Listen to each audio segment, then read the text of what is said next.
रामपुरा गांव में मोहनलाल नाम का एक पहलवान रहता था। मोहनलाल के पास 50 भैंसे थे। पूरे दिन बस भैंसों की देखभाल करता और दूध पीता था। मोहनलाल पूरे दिन यही काम करता था। पहलवान अपने साथ 50 किलो का लोहे का डंडा रखता था। जरूरत के समय वो उसी लोहे के डंडे से लड़ाई करता था। कुछ दिनों से पहलवान रास्ते से आने जाने वाले लोगों से पूछता था कि मेरा विवाह किधर होगा। जब लोग उसका जवाब नहीं देते थे तो पहलवान उसी लोहे के डंडे से लोगों की पिटाई करता था। एक दिन पहलवान के पास वाले रास्ते से एक ब्राह्मण और एक नाई हजाम दूसरे देश में विवाह की रस्म करने जा रहे थे। उनको रास्ते में पहलवान मिल गया।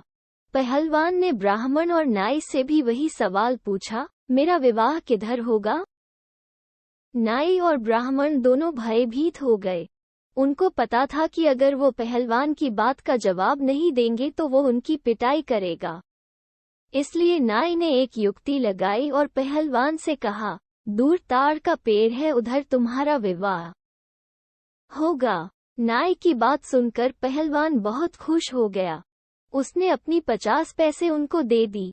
पहलवान, ये सब तुम लेते जाओ, अब यह मेरे किसी काम की नहीं है। अब मैं अपने ससुराल चला खातिरदारी करवाने।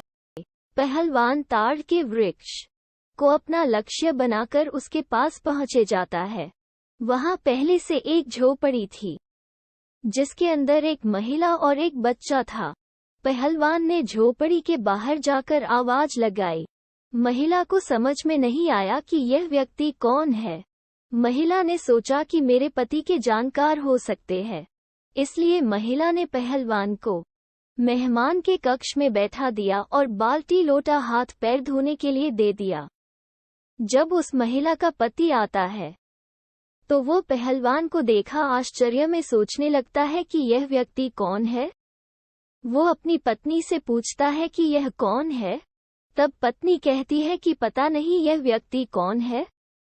मैंने सोचा कोई तुम्हारा जानकार होगा, मगर इस बदतमीज है, इसने मुझे थप्पड़ मारा। लड़का रो रहा था तो मुझे मारा कि लड़के को क्यों रुला रही हो। इतना सुनने के बाद उस महिला का पति क्रोधित हो जाता है और पहलवान के पास जाकर कहता है, तूने मेरी बीवी को कैसे मारा। ये कहते हुए पहलवान से झगड़ा करने लगता है। मोहनलाल पहलवान उसकी बदतमीजी बर्दाश्त नहीं कर पाया और लोहे का डंडा उठा उस व्यक्ति के सिर में मार दिया। डंडे की लगते ही वो आदमी मर गया। अब उसकी पत्नी जोर जोर से रोने लगी, कहने लगी, तुमने मेरे पति को मार दिया। मेरे पति ही तो मेरा सहारा थे, अब वह भी मर गए। इसलिए अब तुम्हारे साथ ही मुझे अपनी जिंदगी जीनी होगी। पहलवान भी उस महिला और उसके बेटे के साथ घर में रहने लगते हैं। 10-15 दिन बीत जाते हैं। घर में जमा सारा राशन पानी खत्म हो जाता है। तब महिला कहती है, तुम कुछ कमाई करोगे या हम ऐसे ही भूखे मरेंगे। बिना कमाए जीवन कैसे चलेगा। मोहनलाल पहलवान भैंसों का दूध पीने और उनकी देखरेख करने के अलावा कोई भी काम नहीं जानता था। तब पहलवान बोलता है, कमाई क्या होती है, बताओ। वो महिला पहलवान को कहती है कि राजमहल में जाकर खेती करने के लिए कुछ जमीन मांग लो जिस पर हम मेहनत करके अनाज उगाएंगे। महिला के कहे अनुसार पहलवान अपना डंडा हाथ में लेकर राजमहल की तरफ चला जाता है। राजमहल कुछ दूर ही बचा होगा कि पहलवान को अपनी ओर आते देखकर सभी लोग डर जाते हैं। वे सोचते हैं कि यह पहलवान कहीं उन्हें डंडे से ना मार दे। तभी राजा को तुरंत पहलवान के आने का कारण जानने के लिए भेजा। मुंशी पहलवान के पास जाता है। मुंशी, तुम यहाँ किस कारण से आए हो। पहलवान, मुझे खेती करने के लिए राजा से कुछ जमीन मांगी है। मुंशी, तुम यहीं रुको, मैं राजा से बात करके आता हूँ।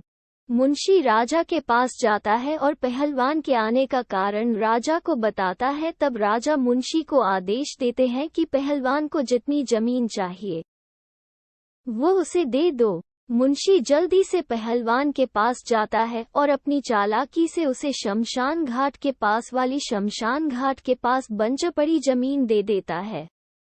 पहलवान जमीन पर जुताई करने से पहले सोचता है, इस खेत में पीपल का पेड़ है जिसके कारण फसल कम होगी, इसलिए मैं इस पीपल के पेड़ को हटा देता हूँ।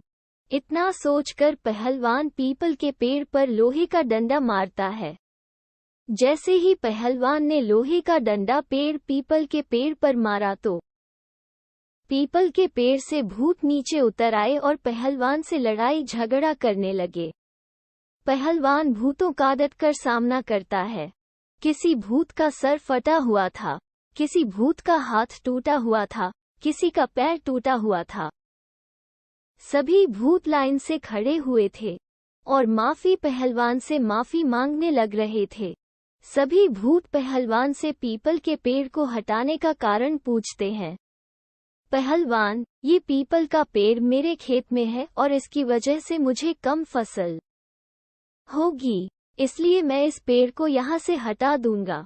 भूत, हम इस खेत में पैदा होने वाली पैदावार के बराबर राशन तुम्हारे घर पहुँचा देंगे, लेकिन तुम इस पेड़ को मत हटाओ। ये हमारा भूतों का घर है। हम इस पेड़ पर कई सालों से रह रहे हैं। पहलवान बहुत बलशाली था और बलशाली लोग हमेशा दया करते हैं, इसलिए पहलवान भूतों की बात मान लेता है और घर चला जाता है। अब पहलवान अच्छी तरह से बिना मेहनत किए अपनी जिंदगी जीने लगा, लेकिन भूतों को ये सौदा बहुत महंगा पड़ गया। भूत काम कर करके बहुत दुबले पतले हो गए। एक दिन भूतों के गुरुजी सभी भूतों से मिलने पीपल के पेड़ पर आते हैं। सभी भूतों को दुबला पतला देखकर उनसे कारण पूछते हैं।